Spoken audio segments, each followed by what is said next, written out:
And now we're all set. Okay, are we a minute or two late? We're right on time. Right on time. We kind of got lost in the virtual lettuce patch, trying to find from the infinite variety of beautifully colored and different types of lettuce. Are you old enough? I don't think you are, to remember the day when the only lettuce you could buy in America was the iceberg. Oh, no, I don't. Well, fortunately for you, when I grew up, my mom was second generation German, and not to speak ill of the German cooks. However, they're not known for being amazing cooks, and my mother wasn't.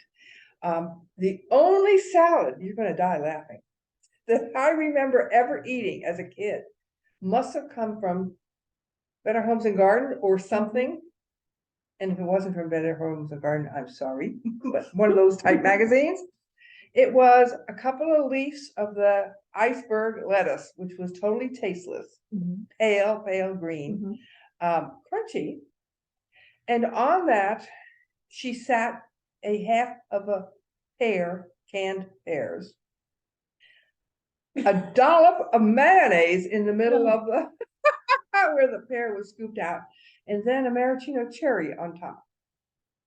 How's that for a healthy salad? Anyway, we didn't eat. Oh, no. I know. We have come a long way, baby, since those days, because I don't know when it started. I'm going to say about 30 or so years ago.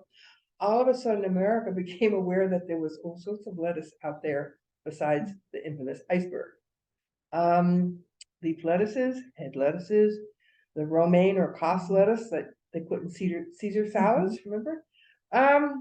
So we are in a minute or two, we're going to go back into the virtual reality and look at some of these beautiful, and not only different types, different colors. Who says lettuce has to be green anymore? So we're going to look at some of those.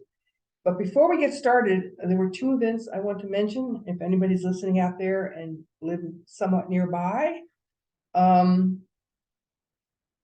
somehow this Zoom manages to get all the way across the country to the Southwest and all the way over to Connecticut and Albany and who knows where else. But if you live within the area, there are two events this weekend, which means tomorrow, Saturday, and then Sunday. Tomorrow, I am doing what I think is a wonderful workshop on butterflies and butterfly gardening.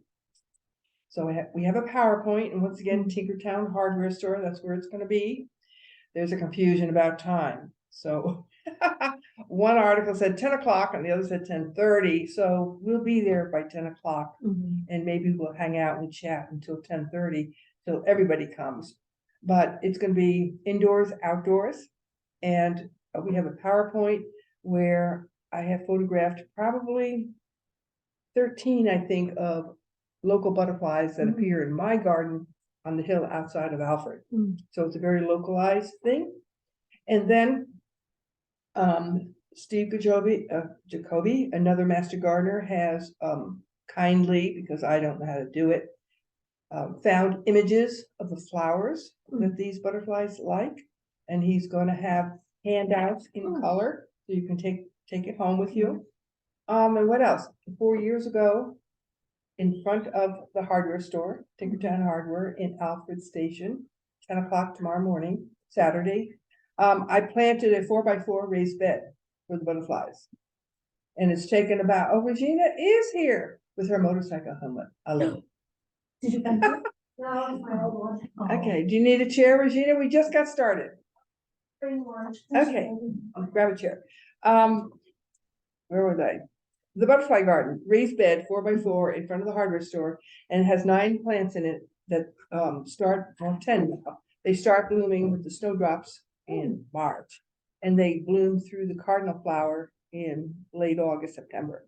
So there's something there all throughout the spring, summer, and fall for the butterflies. So that's what we're doing on Saturday. And then on Sunday, I'm having my second and last woods walk at my house, 4981. It's like your phone number, you know. What's your own address? 4981 McAndrews Road. That's this Sunday? Yes. May 7th. Yeah, May 7th. What time? After church from 1 to 3, 1 to 3 on Sunday. And it's gonna be, unlike last week, which was cold and windy, it's gonna be warm and sunny.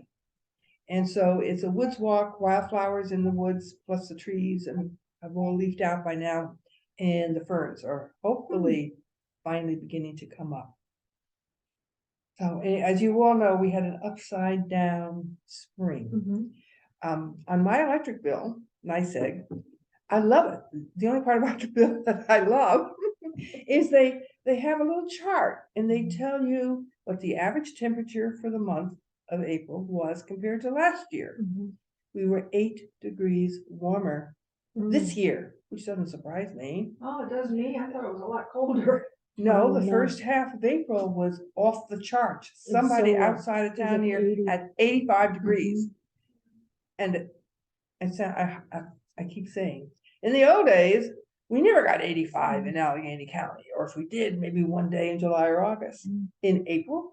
So it was a crazy 2 weeks, sunshine, dry. When we get to the broccoli, I'll tell you how I was seduced by that warm weather. To put in the broccoli out. And then of course we had a flip. And it snowed a couple of nights, and last night it just barely frosted, and I decided I was tired of bringing things in and out of the cold frame.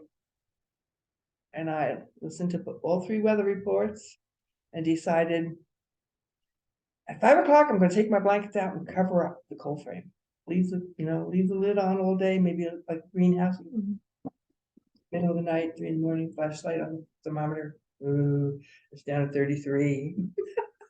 However, I think it dropped to 32, maybe 31.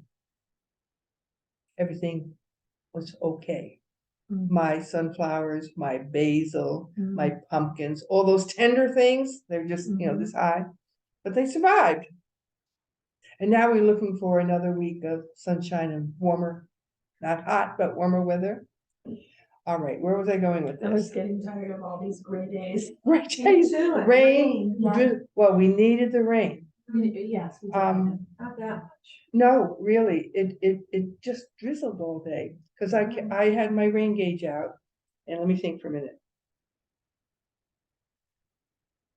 A day, a night, and a day of the drizzle, it was only 2 inches. And then it was a ½ inch.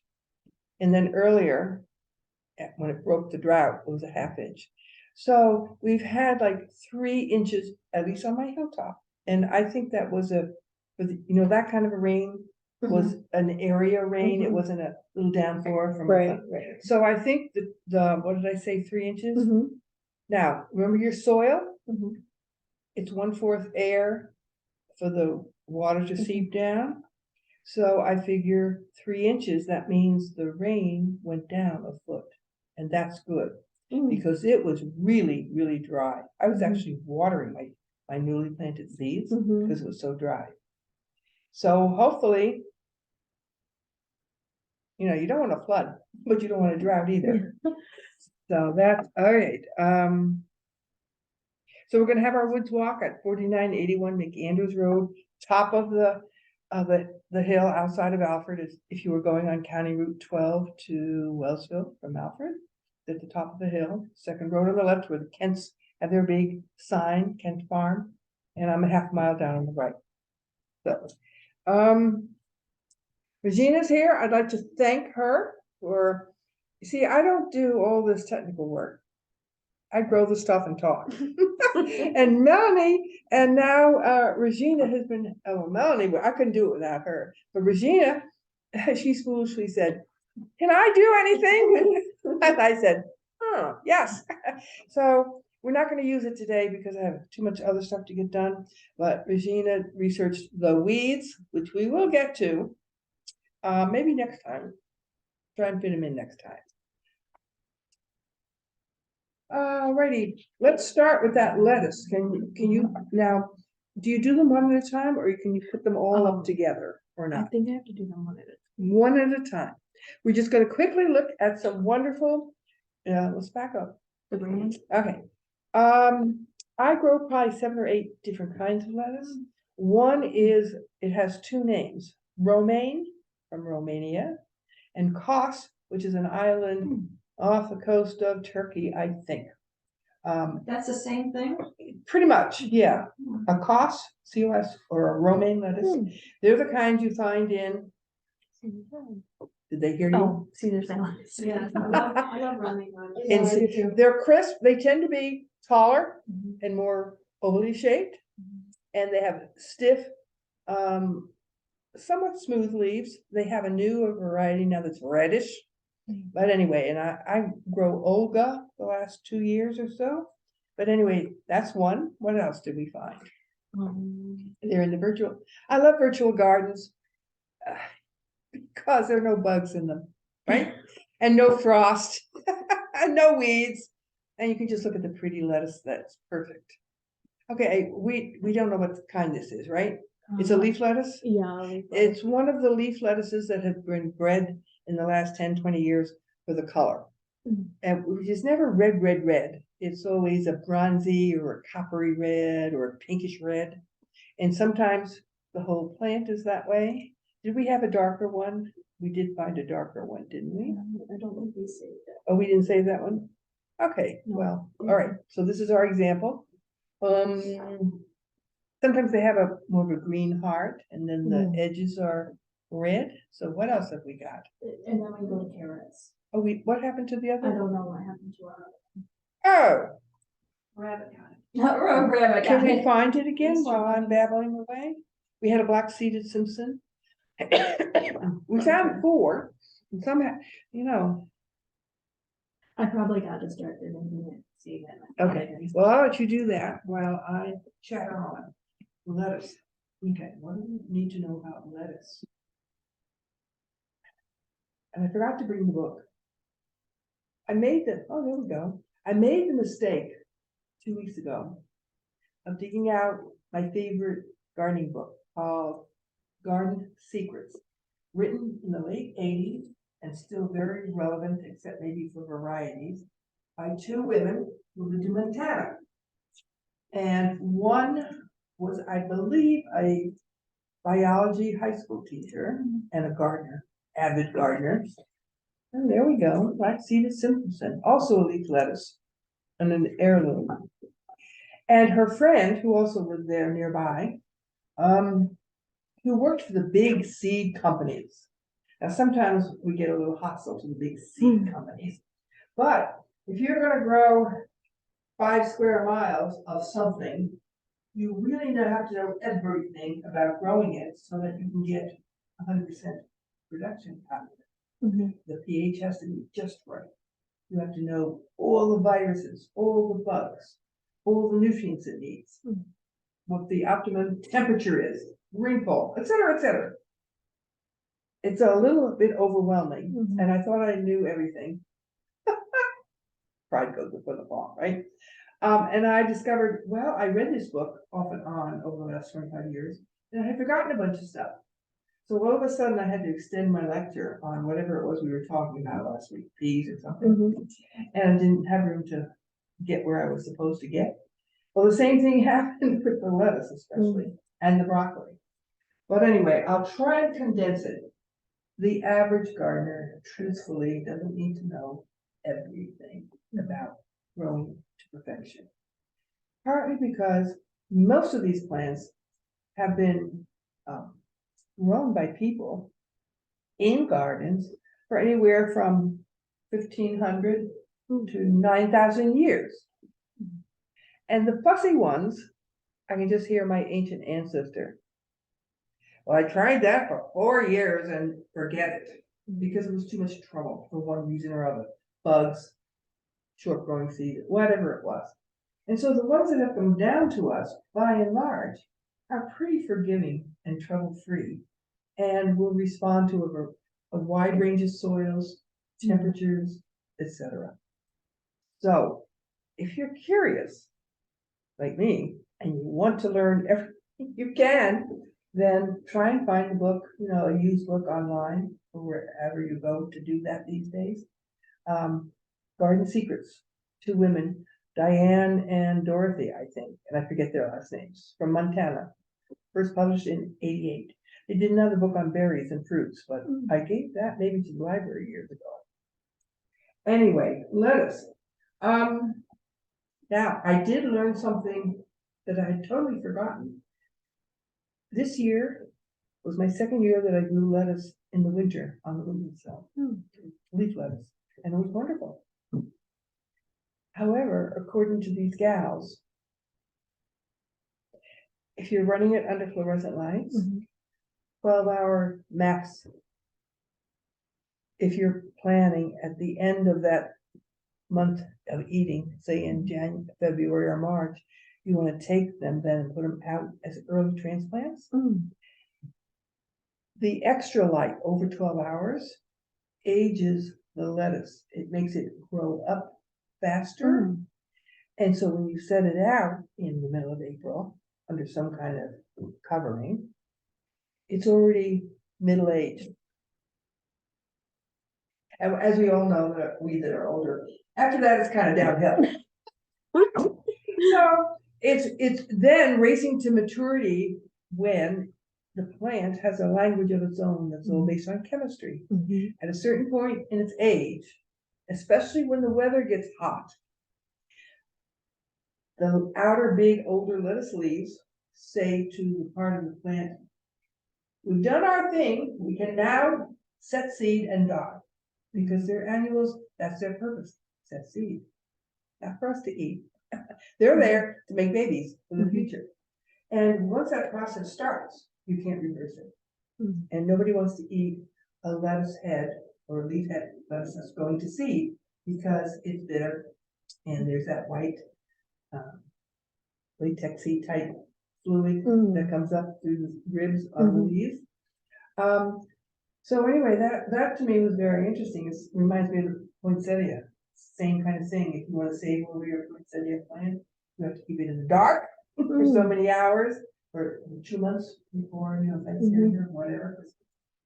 So anyway, and my lettuce is in a room where after I turn off overhead light, that's my TV room. And usually I watch an hour of TV.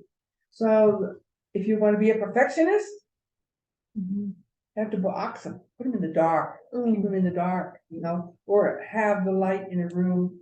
If you have a spare bedroom, put them in there, and then when you turn that fluorescent light off after 12 hours, shut the door, and they're in the dark. We're fooling them. We think they're out in the real world. Anyway, that's a bit of an aside, but I have to get it out because I just thought it was so interesting. So there's 2 ways that you can do lettuce. Very quickly, if you're in a rush for that fresh salad in the spring and you want to get a jump start, then let me look at my dates here. In late March, self-sow indoors. Little, I use plastic cups, about 6 ounces, I think they are. Only 2 seeds per pot, because if you have fresh seeds, almost all of them will germinate.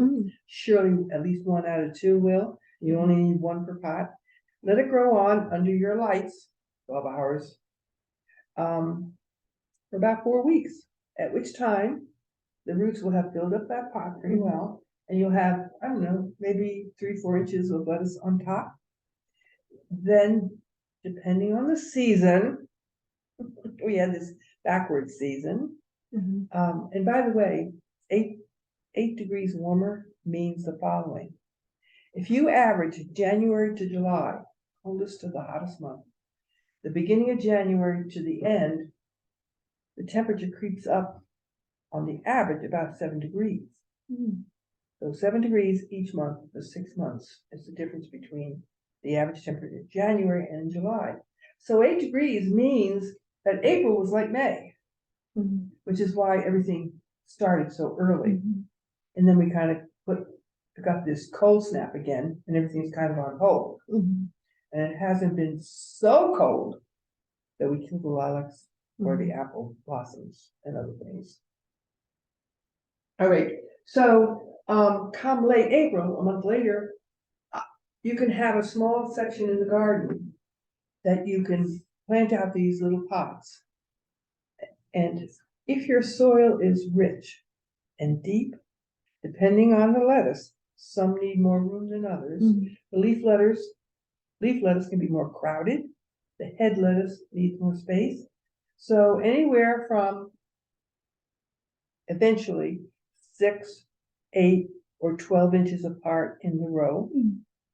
However, I always grow twice as much as I need and plant them 3, 4, and 6 inches, because after another 3 weeks in the ground, late April into early May, come along one day, you pull out every other one, thinning, and make a nice big salad. Or, maybe do it over 2 or 3 days, depending on how long a row you have. And then the rest are at their proper distance. And the rows should be prepared at least a foot wide. And then eventually 6, 8, or 12 inches down that row will be your eventual lettuce. Now, most lettuce is ready to eat in 50 to 60 days. So let's say you put it out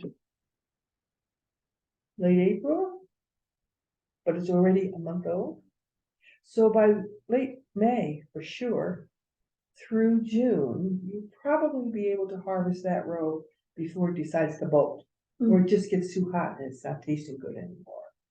And here's how you can harvest it. How do you harvest your lettuce? I take out the outer leaves. The outer, okay, Yeah. the big ones. Yeah. Depending, 2, 4, 6 of the leaves as you go down. All right, why do you do it that way? Because that's what you told me to do. It's those outer leaves that are gonna eventually, when they get big enough, even though the plant could keep growing, are gonna send that chemical signal. So if you get rid of them, you've taken that away. So then your plant will grow more.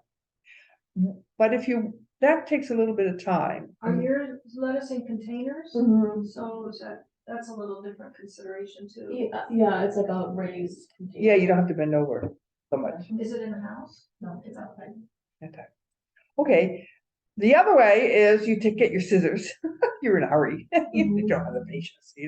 And you just snip off about 1 inch above the ground, however many plants you need to. Now, if I have them crowded at 6 inches apart, I would tend with the scissors to go every other lettuce, and that leaves the one in the middle more space to grow for a week until the other 2 catch up. Okay. But you're also removing the outer leaves that way as well. So I don't know, you decide how you want to do it. And you should, unless it gets crazy hot again, you should be able to harvest at least 3 or 4 times, maybe a week apart. So throughout June with your lettuce. Let me think.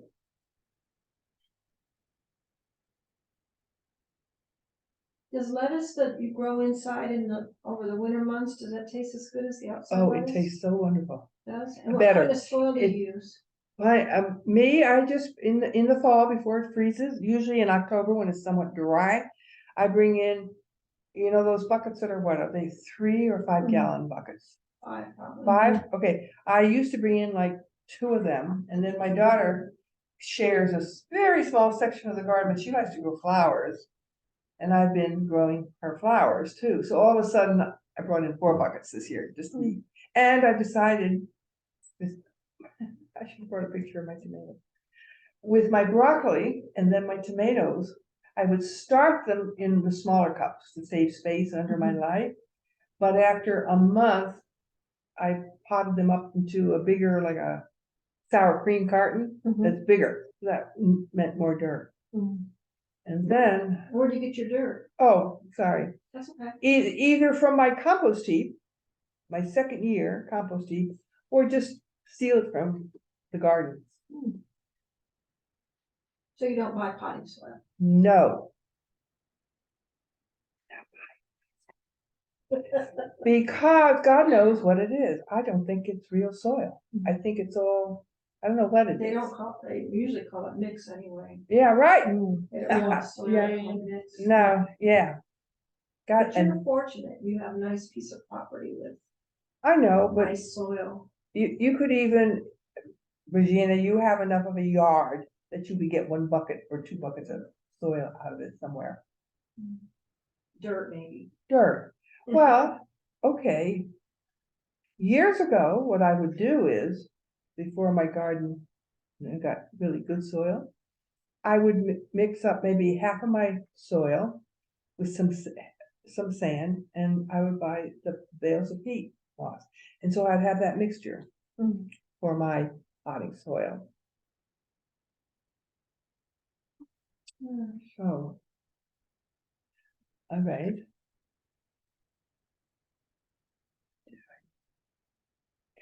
We'll talk about growing it in the summer later, and about growing it in the fall later. Don't need to know that now, right? Okay, very quickly. I have had no problems with my lettuce except one variety. Here I have my row of 7 kinds, and here's my butter crunch. The slugs only go and nibble on the butter crunch. It's really interesting. They have taste. They know what they like. They leave all the other lettuce alone, and it's the butter crunch. Now, some people have more problems with slugs than I do, or snails. So here's what I do. Here's what you can do. This morning I was thinking about the 4th, and I kept adding one more. You could do 4 things. You can simply go out early in the morning before they go hide with your scissors. And if it's in June and it's those reddish brown slugs that get 2 or 3 inches long, that's easy.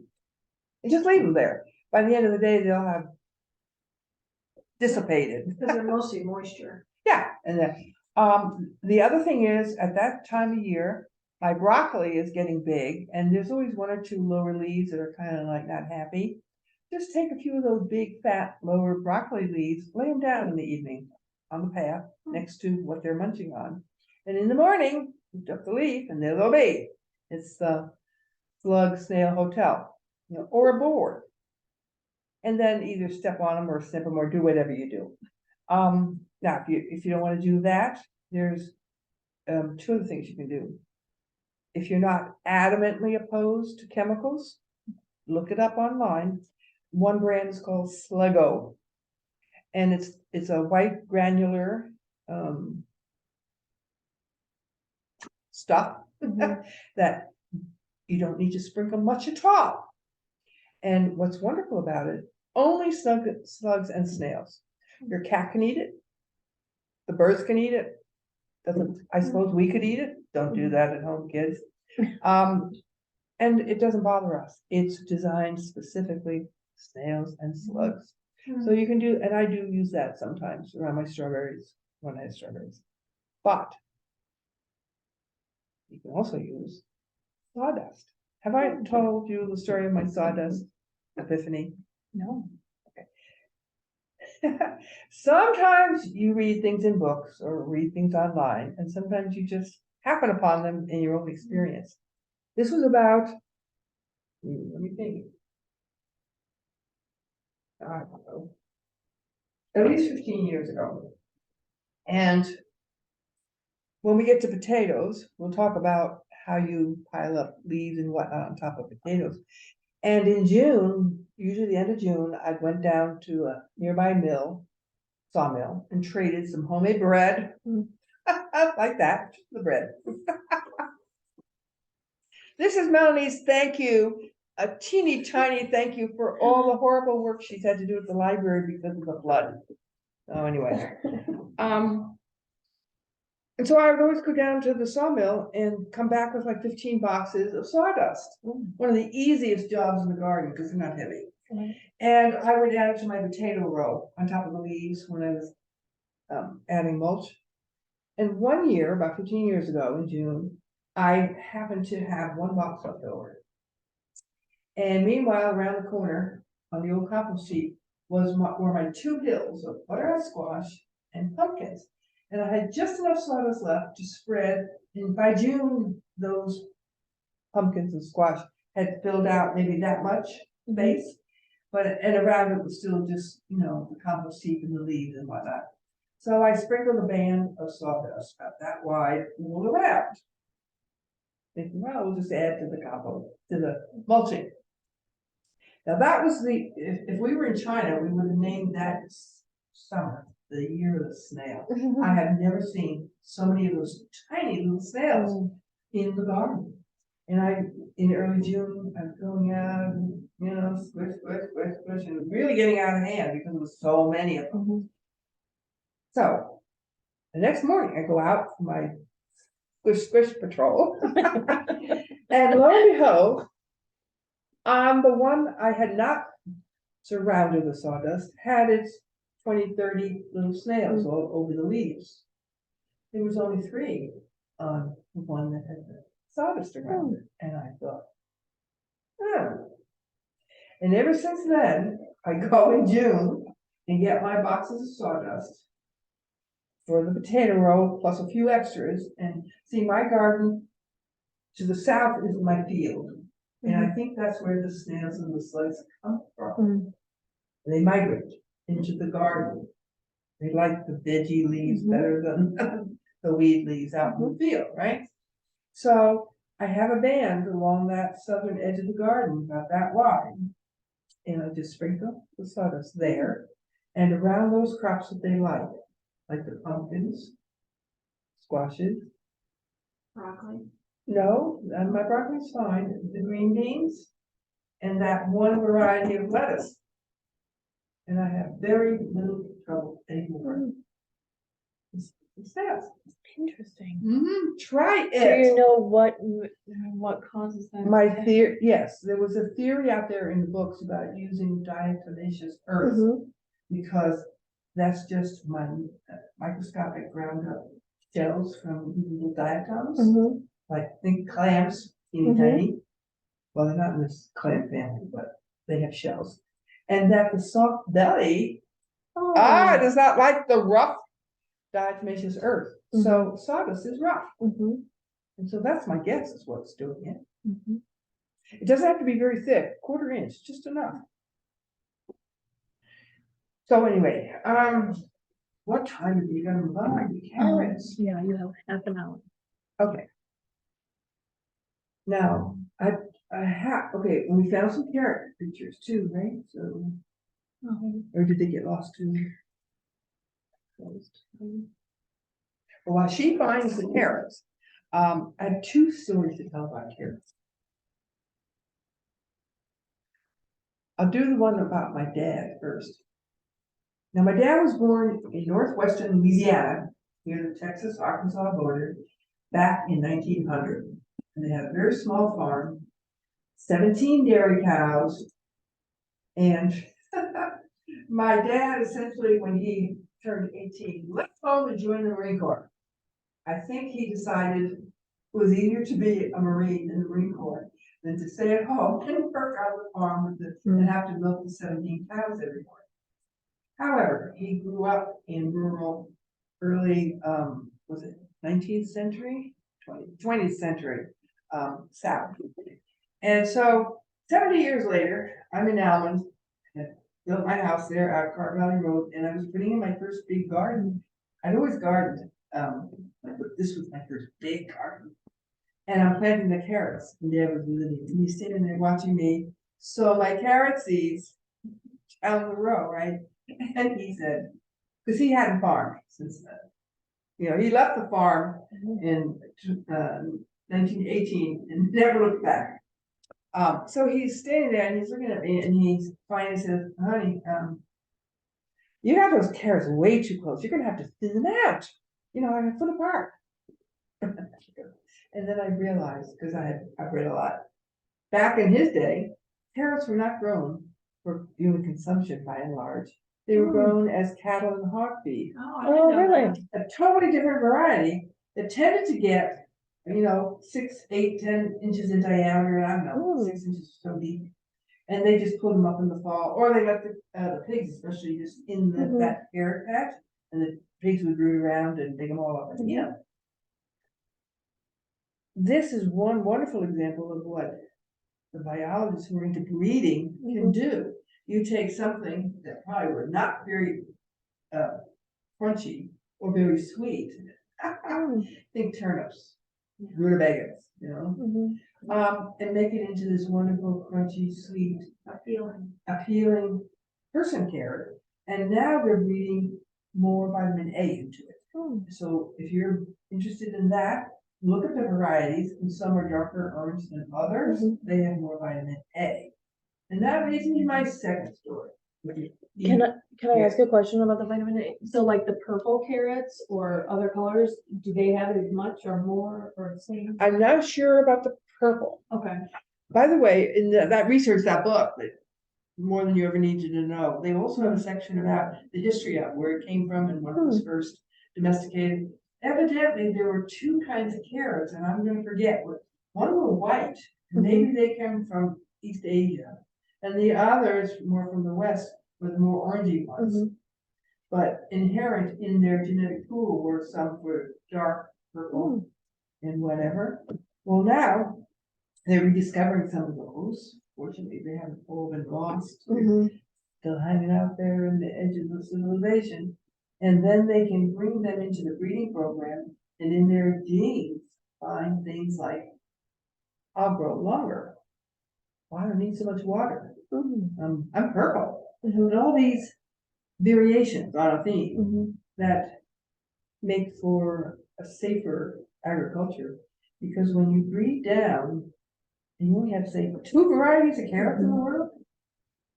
And next time we'll talk about the potato famine in Ireland and what happens when you rely on one thing. So, So are these new types of carrots, are they genetically modified? okay, Is that the same thing?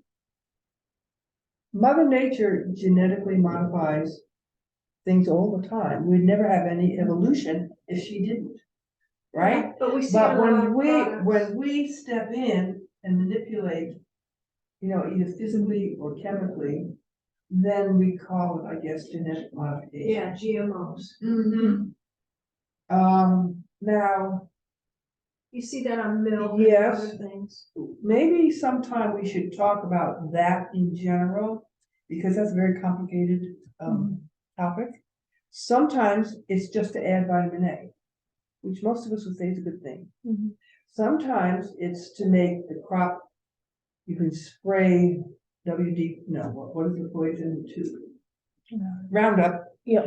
And it will kill the weeds, but it won't kill your modified, whatever it is you're growing. So, but that's another topic. And sometimes isn't it just, to make them longer Or longer, growing or season? fatter, or shorter, or hurry up so that they're ready in 6 weeks instead of 10. Or they have a stronger top so that you don't have to take your spading board out to dig them up. You can just reach down and pop it out. And is there a way to tell, like the average consumer, is there a way to tell what they were modified for?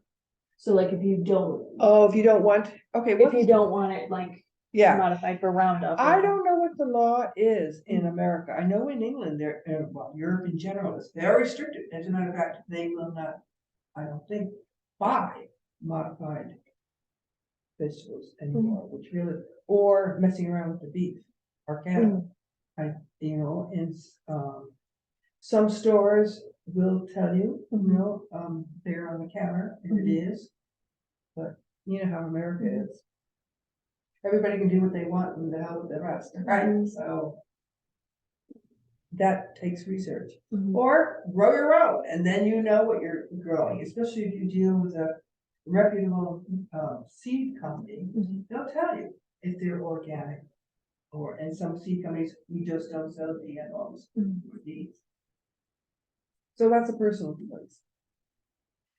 So to back to my funny story about vitamin A, I had read years ago. And when my grandson was 6, we started studying World War I and II and watching a lot of movies. And so he got really interested. And so I told him this, that I had read about the RAF and carrots, vitamin A, in England during the Second World War. And the story went that the scientists had discovered that carrots, which by then had been changed into people carrots, had a lot of vitamin A, and vitamin A was good not only for vision, but night vision. And since, if you study your history, the RAF, for the first 3 years of the war or so, until we got involved in 42-ish. They flew night visions because it was safer from anti-aircraft. When the Americans came, they flew higher, and so they started flying in the daytime, big 42. So the Brits would go at night, and we would go in the day. So the RAF pilots need to be able to see well in the dark. They made them eat a lot of carrots, so was the rumor. And I believed it, and I spread the rumor, and I told Jordan, and he told all his buddies, and years went by. 5 years ago. Anybody know the end of the story? Paul Harvey, didn't he always have that middle of the day radio program?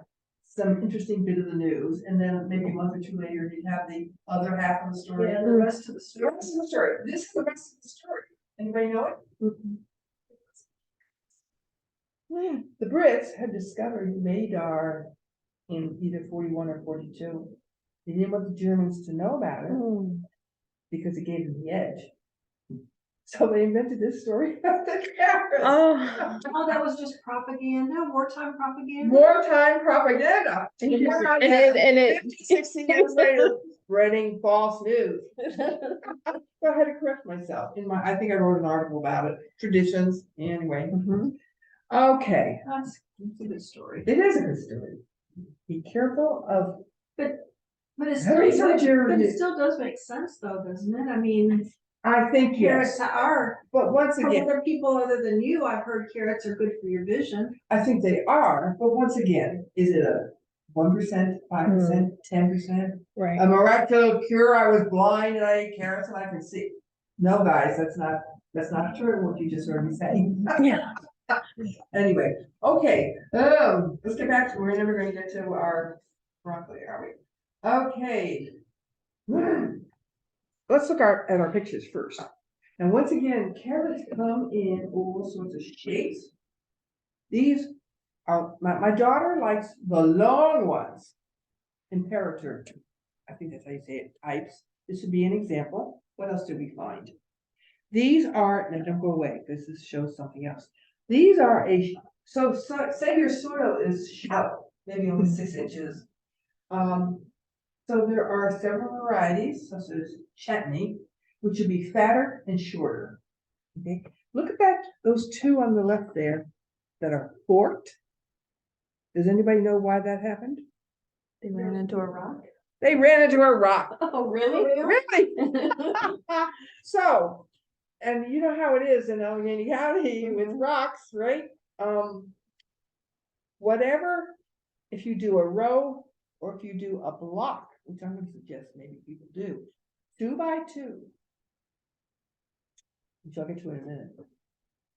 Then you have to go as deep as you can and get every darn pebble, stone, rock out of that section if you don't want forked carrots. Now, even what about sticks? They say, Really? Sticks too? yeah. You shouldn't have sticks in your soil. I don't know, but Okay, thanks. Is there a difference in taste or usage for the short carrots versus okay, long ones? hang on 1 second, but come back to that in a minute. The other thing that's a no-no is manure. If you manure your carrot soil, and we don't have a picture of it, you will get hairy carrots. Oh, really? They make lots of little root hairs all over the carrot. Now, of course, when you peel, you can get them off, but yeah, you don't want that, right? Does it taste different too? Probably.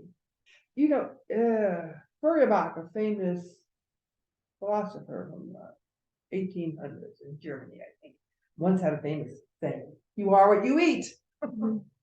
So, okay, back to your question.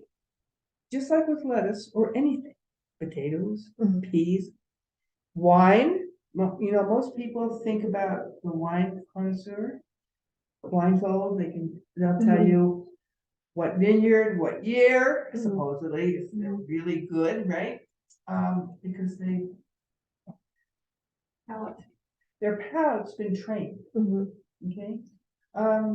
Same thing with carrots. I would guess, well, I know Bolero tastes different than my Neds and Danvers. They're 2 old-fashioned ones that I tend to grow. And I discovered Laura's Imperator, long ones, stayed in the fridge for 4 months and were just as crisp and fresh, I think in a plastic bag. And my Nans and Danvers just don't last that long, they get floppy sort of, no? So yes, Whatever your preference is. yeah, if, first of all, your soil will determine, we had another picture, did we have a short one or not? Just a different. Okay, that was a Different drawing, cartoon. okay.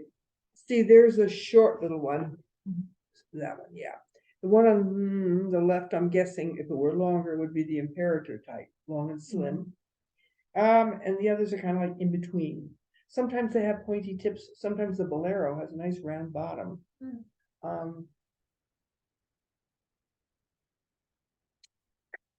Some seem to do better in the spring and some in your late the fall planting.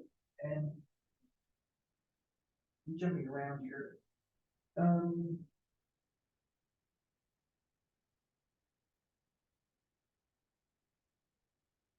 Well, we'll get there eventually. Let's go back to planting them, okay?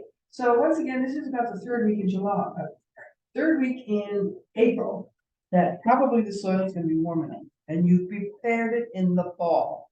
You don't want to be doing any deep digging. Maybe we don't want to do any deep digging, but we certainly don't want to do it when the soil is wet. Now, I used to work for the blind, and this gentleman who couldn't see a thing, he could see light and dark, you know, but he still had a garden. He could grow beans and peas because they were big. And he still had an asparagus and a rhubarb. So carrot seeds are teeny tiny. And you hate to spend time thinning. So what I always do is I estimate, you know, how many carrots I'm going to do in whatever space. And I dump in maybe a half a cup of sand in that teeny pinch of carrot seeds. And lately, I've been making, in the last 2 years, I've made it damp sand. Mix them all up, dampen the sand, and let it sit around damp sand for maybe 4 days. Once again, that tricks the carrots into thinking, I'm not out there where the soil is only 45 or 50 degrees. No, I'm in the house where it's 70 degrees and damp. It's time to start germinating. And then when the sand is pretty dry at that point, but not totally dry, I go out and you only have to make, like, I don't know, what, 1/4 inch deep at the most, I think, if you're going to do a trench, and sprinkle your sand seed mix down the line. Very gently cover it up, pat it down with the back end of the hole. And because I did it this year when it was so dry, I had some leftover pine needles from the library that I'd saved from the year before when I in the fall came and got pine needles. And so I just sprinkled very lightly, because they're small seeds. If you bury them too deep, they're just going to give up before they go through. Just a light dusting's not the right word, sprinkle of pine needles, white pine needles. And then because it was so dry, I had to get my hose out. Couldn't believe it, early April. And I didn't have to water deeply because, you know, they were able to top. So it's been an hour every night. Spinach, my new asparagus bed, etc. And the carrot seeds. Now, when they do come up, they're slow at first. So about 3 weeks, they're going to be about 2 inches tall. You've got to go out and thin. Otherwise, you're going to have a whole bunch of skinny little carrots. No? So if they're in a row, I would say the first time round, thin them to 1 inch apart. Think lettuce, twice as much. And then in maybe another month, 6 weeks, because once again, most carrots take at least 10 weeks to be mature. But after 6 or 7 weeks, you can thin every other one out. And they'll probably be finger size, maybe. And you can, you know, eat them. And let the rest fill out. Sometimes some carrots only get 1 inch in diameter, but some will get 2 inches or so. I think it's important, if you don't want to waste the top ½ inch. Sometimes carrots' shoulders are green. That's because of the sunlight. So then just apply a little bit of mulch, maybe an inch, to cover up the shoulders. What else? Let me think. Let's talk for a minute about, and this is really speaks to productivity. Say you have 2 feet by 2 feet, and you decide you're going to thin them every 4 inches, because they're in a tighter space. They're not down the row where they have, space on. So 4 inches in 24 inches is 6.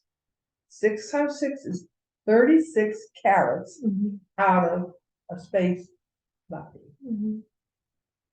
Now, I suppose if you have really deep, good soil, you could plant them 2 inches apart and thin them when they're ready to eat, every other one. But 2 inches apart would give you 12 times 12, 144 carrots. I don't eat that many carrots in a year. But anyway, very productive if you do it right. And these 2 gals in Montana suggest a deeply worked 2 feet by 2 feet. And you take one of the old fashioned big rakes with a regular rake, and you just pull out so that you have a slight ridge all around the edge, like a dam. So then they just sprinkle them. And they're not planting them every 2 inches. They just sprinkle them, press them down with the rake. Let me think. I'm not sure they even cover them. They must cover them with a little bit of sun. Just so the wind doesn't blow. Yeah, right. But the depression, and they're in Montana, which is drier than here, and that would catch the rain and keep it in that 2 square feet. And they've had good success with that. So I'm going to try that. I think, I did try it. They haven't come up yet. But I didn't make it, I made it 18 inches by 18, I think. So we'll see how that works. Alrighty, what? The only trouble with carrots is, I think it's the rootworm or something. And you pull up a carrot, and then there's like a little black tunnel, sometimes in a certain part of the carrot. Well, you just cut that off and don't eat it. But if it's I don't know how I think the carrots in the fall don't have that. Whatever little bug is making that, laying the eggs and then the larvae hatch, they do it earlier in the spring. Or maybe you look it up online. I think your early carrots avoid it, and your late carrots avoid it. It's the ones in the middle that get caught by it if you have a problem. We're running out of time, aren't we? Are we? What time? Yeah, you have 5 minutes. 5 minutes.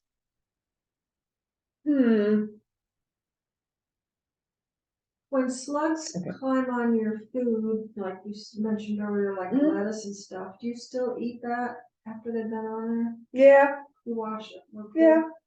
Is there any special way to wash it? Water. Yeah. I'm not a hygienist. I'm not freaked out about bugs or germs or whatever. I remember a nurse when my sister was 1 and I was 5, and my sister was crawling around the floor, and my mother snatched her up, and yelled at me, "She's not supposed to be on the floor, the germs are on the floor." And we had a nurse that lived upstairs, and she must have been visiting. And I remember her saying, "It's better to let the kid eat some germs when they're young, because then they get, what's the word? Immune to it." Yeah. So I want to peel the carrots, and I do wash potatoes, but I just eat the raspberries and the strawberries without washing them because I mulch and they're clean. And I hardly ever wash my lettuce because I mulch it, it's clean. And the same with the spinach. Sometimes spinach is harder because it is savoid, and so if it's not well mulched, the dirt will splatter up into it, so you have to wash that. But I just use water. But if you're fussier than me, go online or ask your mother, how should I do it? Yeah. I think we're going to have to leave broccoli till next time because I babbled on too long. And well, we have 1 or 2 minutes. Any more questions? No, but Tinkertown Hardware's having a big sale this weekend, a bucket sale where you get 20% off and free bucket. Well, that's where my butterfly talk is. And I didn't realize that. Oh, and by the way, guys, if you come to my workshop, because of the bucket sale, you get a free hot dog, I think a bag of Soda. chips and a soda. Yeah, So all free. I was already there today. Are they doing the hot dogs again today Yeah, and tomorrow? apparently. Yeah. I got one today. And, Maybe I'll run down. Get my free hot dog. And then Runnings also is having their big grand opening sale in Wellsville, and there's a lot of gardening products Yeah, on I know, sale. I noticed that. And bird seed on sale. Mhm. Lots of gardening products outside. Yeah. Well, a lot of things going on besides spring, hopefully coming back. Have you done anything in your garden yet, Melanie? No. Well, that Melanie can be excused because of that. Yeah. We have a new Agatha Christie story, and it's called The Disaster in the Library. Instead of the body in the library. So, have you planted anything yet? Just, petunias. Petunias. All right. I bought some more flowers yesterday. I only did lettuce last year, I know you did, but and I mean, I got maybe a salad out. I wasn't super successful. Oh, how I about don't know why. the slaves, the kids? Can you get them to do it? Yeah, they would do it. Did you do the bed or was it just? I did a, Okay, what was the length and it was like maybe 2 feet wide? by a foot. By a foot? Yeah. Oh, that that what I was did? little. I was pushing I her to did do like a 100 row. square feet Yeah, down the side of no. the driveway, 25 feet by 4 I feet. did like 4 plants, Okay, but they never got very big. no. Well, you started very small. Hey, listen, Rome wasn't built in a day, and not everybody is a gardener. Yeah. You know? Have I told you my story about my potatoes? No. One year I thought I was gonna grow potatoes. Everybody's still listening to this, right? Okay. I thought I was gonna grow potatoes in a container. Yes, You know, you can do I that. read this article. And so I bought the seed potatoes, okay? Yep. Oh. Don't go away, guys. We've got one more minute after she's done. So I planted the seed potatoes and time went on. And it got to be fall. I sort of forgot about them. And So I sort of forgot about them. And I was like, oh, I planted potatoes. I need to harvest these. Mhm. The potatoes that I harvested were smaller than the seed potatoes. They were like, pea size. yeah. All right. My husband said that I had a black thumb, and I was like, no, I just forgot about it. Well, you probably didn't water them. I probably didn't order though. I don't know what it is. Okay, very quickly, folks. Potatoes, that reminded me. And being frugal, saving money. There's a place called Country Crossroads at the top of the hill between Andover and Greenwood on the old 17th. And they started, I don't know, 10, 12, whatever years ago, and they've expanded. And that's where I go. You can buy whole potatoes, which are much better than your little tiny seed potatoes. And I really was embarrassed because I bought my usual kind, and then Laura wants the Yukon Gold. And she only has a room in her teeny garden for 4 plants. So I only needed 1 potato. But the bag was empty. So one of the guys, she chased him out to get, and I don't know where it was, but he was gone for 10, 15 minutes before he came back with a 50-pound bag of Yukon Gold. And then I only needed 1. I apologized. And she said, "Oh, that's all right. We'll send him to get it anyway," because we were out of it, right? But you buy the whole potato and then you cut it up.